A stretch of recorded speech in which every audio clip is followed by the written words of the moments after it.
My brother always said, I'm the golden child. So I gathered all his secrets and sent them to our parents. He was disowned within a day.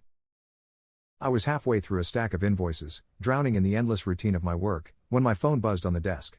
I glanced over to see a text from Alan, my older brother, flashing across the screen. Right on cue. Alan, the golden child. The chosen one. The favorite.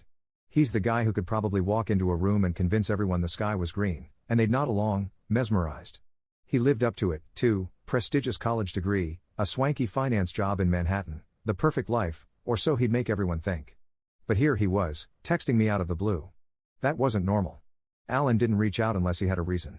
Intrigued, I picked up my phone and opened the message. Hey, Pete. Need a favor. You busy? My eyebrows shot up. Need a favor and Alan were not phrases that typically existed in the same sentence. This was a guy who considered asking for help a personal failure. To him, needing help was for people like me, the lesser brother, the one stuck in New Jersey working as an accountant and living in a rental that overlooked the highway, not Central Park.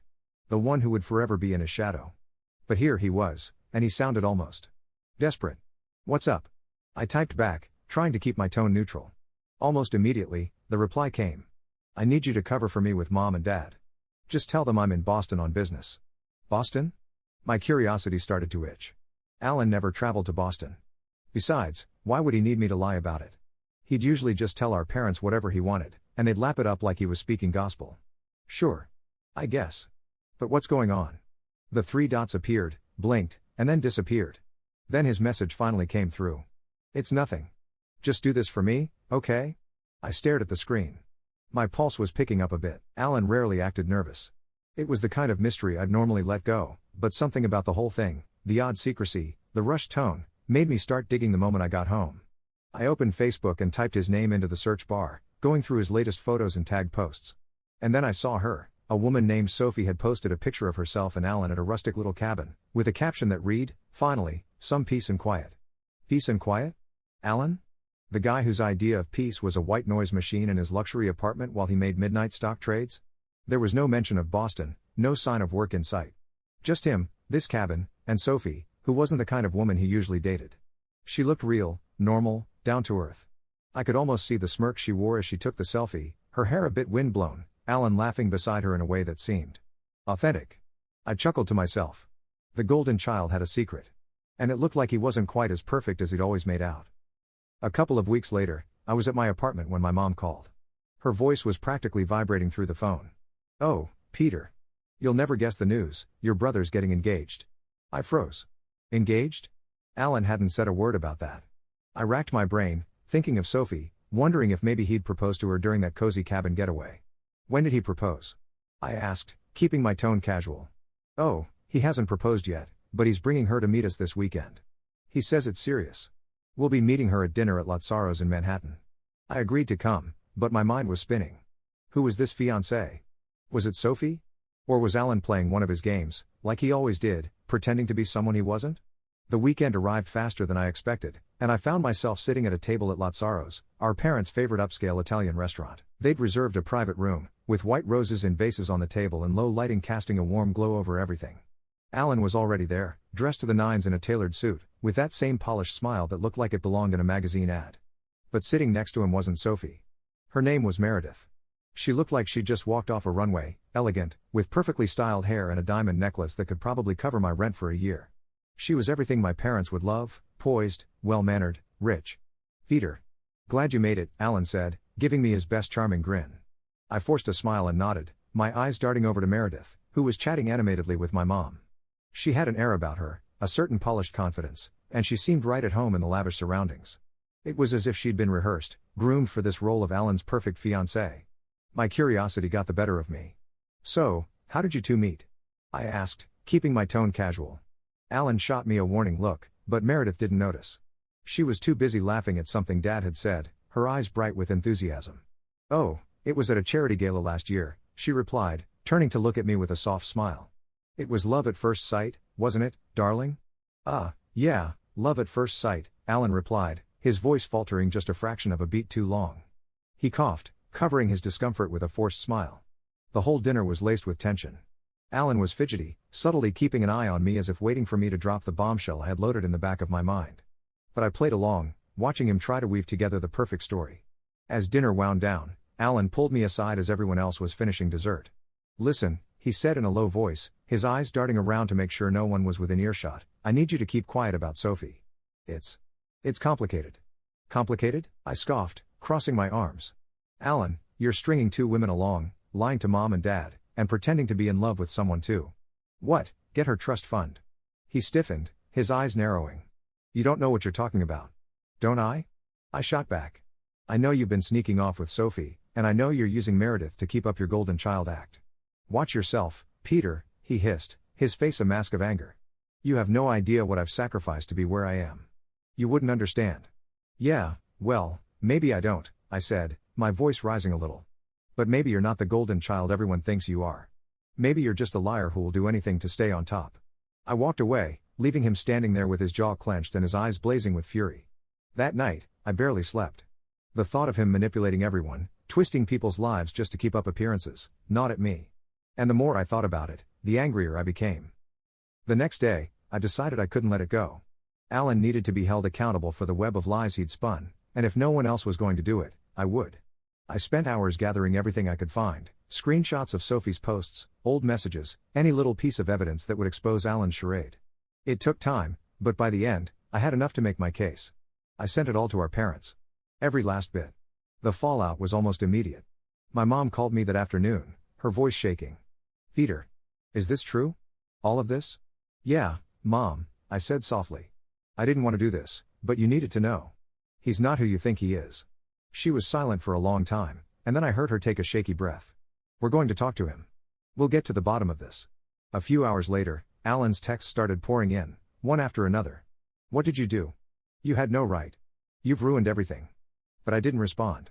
I knew there was no point. He was reaping the consequences of his own actions, and nothing I could say would change that.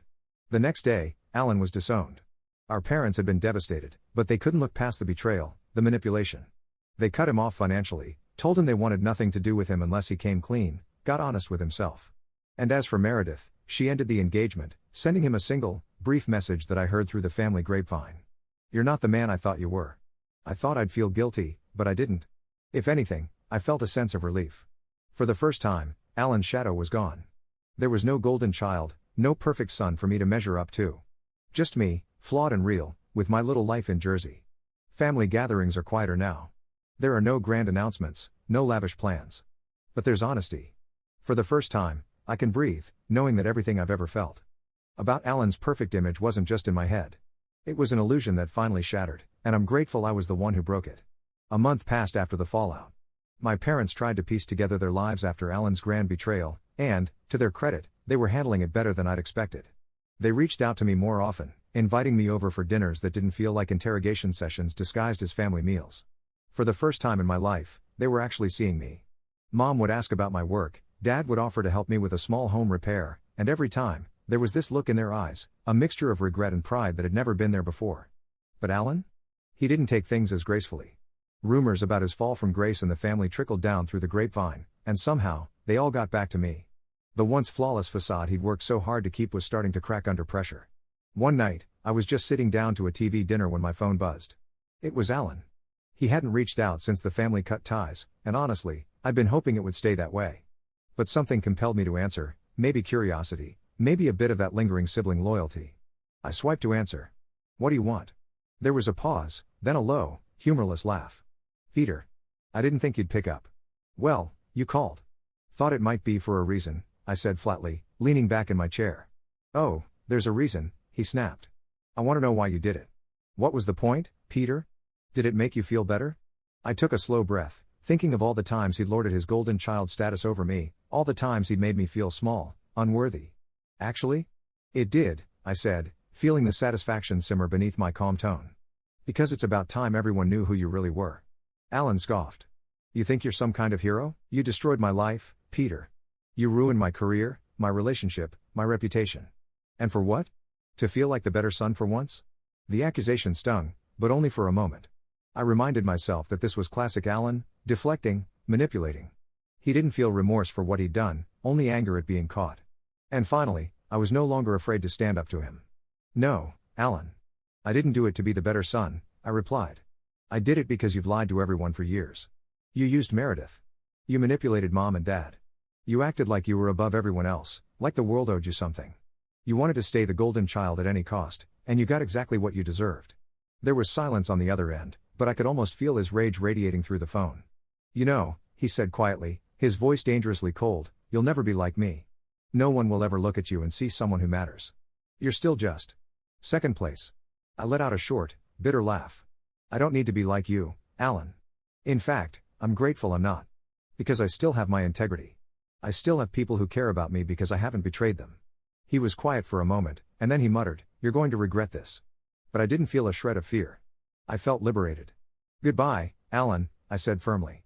Don't call me again. I hung up, feeling a weight lift off my chest. I'd finally confronted him, and for the first time in my life, I felt no fear, no resentment, just a clear understanding that I had made the right choice. Alan might hate me for it, but I could live with that. Because for once, the truth was out. Months went by, and the dust finally settled. Alan's reputation took a hit at his job as well, and though he wasn't fired, he was demoted, forced to do real work without the privileges he was accustomed to. Sophie, the woman he'd been with at the cabin, found out about his double life through a mutual friend and cut him off entirely. Meredith? She moved on quickly, someone with her connections had no shortage of options. One afternoon, while I was visiting my parents, my dad pulled me aside. He looked older than I remembered, his once full head of hair now more salt than pepper, his face softened with an expression I hadn't seen before, genuine gratitude. Peter, he began, clearing his throat, I know it wasn't easy, what you did. Exposing all of that. Your mother and I. We were blind for too long. I nodded, a knot of emotions welling up in my chest. I just didn't want to keep watching him lie to everyone, Dad. I didn't want you and Mom to be used anymore. He put a hand on my shoulder, squeezing it gently. We're proud of you, son. And we're sorry for not seeing things sooner, for the way we treated you. Hearing those words, after years of feeling invisible, was more satisfying than I'd ever anticipated. For once, I felt like I mattered. Like I was finally standing in the light, no longer overshadowed by the golden child. Months turned into a year. Alan's calls eventually stopped altogether, and his life grew more distant from ours with every passing day. He tried to claw his way back into our parents' good graces once or twice, but each attempt fizzled out as he realized he could no longer manipulate them with his charm. As for me, life felt more peaceful. I started dating again, eventually meeting someone who made me laugh like I hadn't in years. My relationship with my parents grew stronger than ever. I found myself becoming the son they'd come to rely on, the one they trusted, because now, finally, they saw me for who I was. No lies. No masks. One day, when I was visiting my parents, my mom pulled out an old photo album, flipping through it with a nostalgic smile. Look at this, she murmured, pointing at a picture of Alan and me as kids, playing on a beach during some long-forgotten vacation. All this time, Peter. We should have seen you for who you were. A steady, good son. I wish we hadn't been so blinded by all of his show. I smiled, feeling no bitterness, just a quiet satisfaction.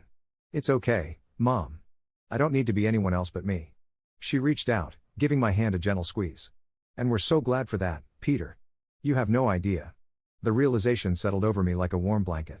I'd gotten the revenge I needed, not through anger or resentment, but by simply standing in the truth. Alan may have been the golden child once, but that gilded image had shattered, revealing the empty shell beneath. As I closed the photo album and glanced out the window at the setting sun, I knew I'd done the right thing. And, finally, I could move forward in a life that was completely, honestly mine.